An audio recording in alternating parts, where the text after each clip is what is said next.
السلام عليكم ورحمة الله وبركاته. maanta casharkeeni wuxuu ku saabsan yahay saamigal aan toos ahayn. casharkii ugu dambeeyay waxaan qaadanay saamigal toos ah. haddaba waxaan ku ogeysiinayaa saamiyada mar walba ma ahan saamigal toos ah. tusahaan oo sabuurada lagu qoran waxa uu muujinayaa in marka shaqaaluhu kordho tirada maalmaha shaqada la qabanayo ay yaraato. casharkii hore waxaan ku soo baranay saamigal toos ah, balse casharkan waxaan ku baranaynaa saamigal aan toos ahayn. saamigalka markuu toos ahayn ayaa waxa ugu shaqaynaynaa tiradoo lagu dhuftay tirada kale ayaan u qaybinaynaa tirada aan raadinayno xogteedii. tusaale,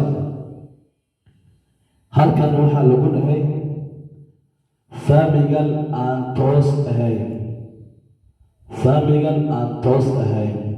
u fiirso tusaale u fiirso tusaalaha. 4 shaqaale ayaa ku dhammayn karta shaqo 10 maalmood. 4 shaqaale ayaa ku dhammayn karta shaqo 10 maalmood.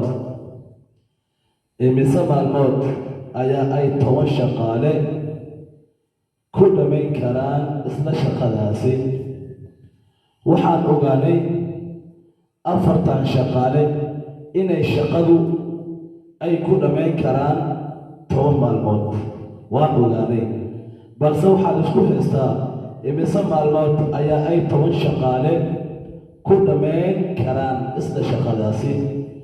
shaqadaasi maadaama 4 shaqaale ay ku dhammayn karaan 10 maalmood, haddii shaqaalaha la badiyo oo ma laga yaabaa maalmaha inay yaraadaan? waa su-aal. jawaabtu waxay noqonaysaa maadaama ay shaqaalaha bateen, sax, maalmuhu way yaraanayaan, shaqadu way yaraanaysaa. hadday shaqaaluhu bataan shaqadu way yaraanaysaa. sidaas darteed halkan waxaa ku furfuris 4 shaqaale ayaa ku dhammayn karaan shaqadu 10 maalmood.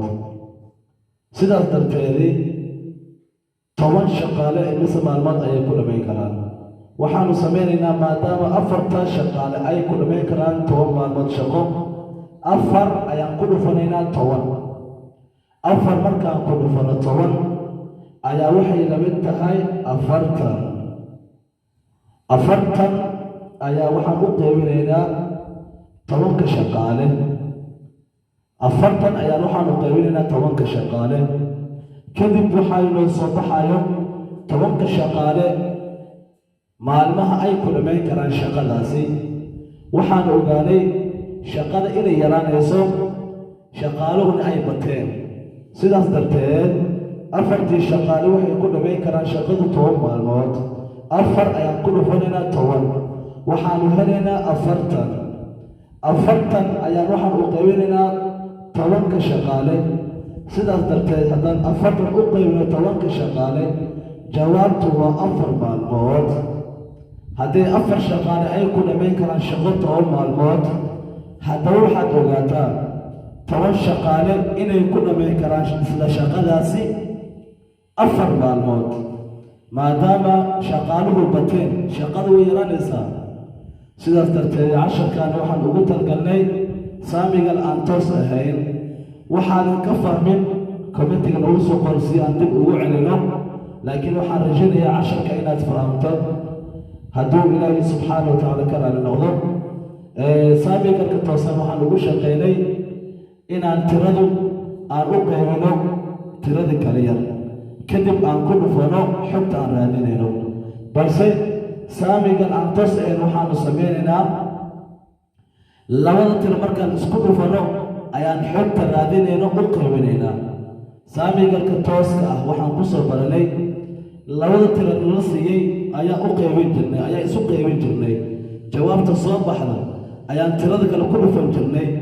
isla jawaabtii aan raadinayn ayaanu soo bixi jirtay laakiin saamigalka aan toosnayn waxaanu samaynaynaa labada tiro ayaan isku dhufanaynaa waxaan u qaybinaynaa xogta aan raadinayno inta qofeed ay yihiin ayaan u qaybinaynaa kadib waxaa inoo soo baxayo jawaabta ina soo bixayso tusaale 4 shaqaale ayaa ku dhammayn karta shaqo 10 maalmood imise maalmood ayaa ay 10 shaqaale ku dhammayn karaan isla shaqadaasi furfuris 4 shaqaale ayaa shaqo ku dhammayn karta 10 maalmood sax sidaas darteed 4 ayaan ku dhufanaynaa 10 waxaa inoo soo baxayo waa 40 markii noo soo baxdo ayaa waxaan u qaybinaynaa 10 shaqaale 40 haddaan u qaybino 10 shaqaale jawaabtu waxay noqonaysaa 4 maalmood 10 shaqaale shaqadaas waxay ku qaadanaysaa 4 maalmood hore waxaan ugu soo shaqeynay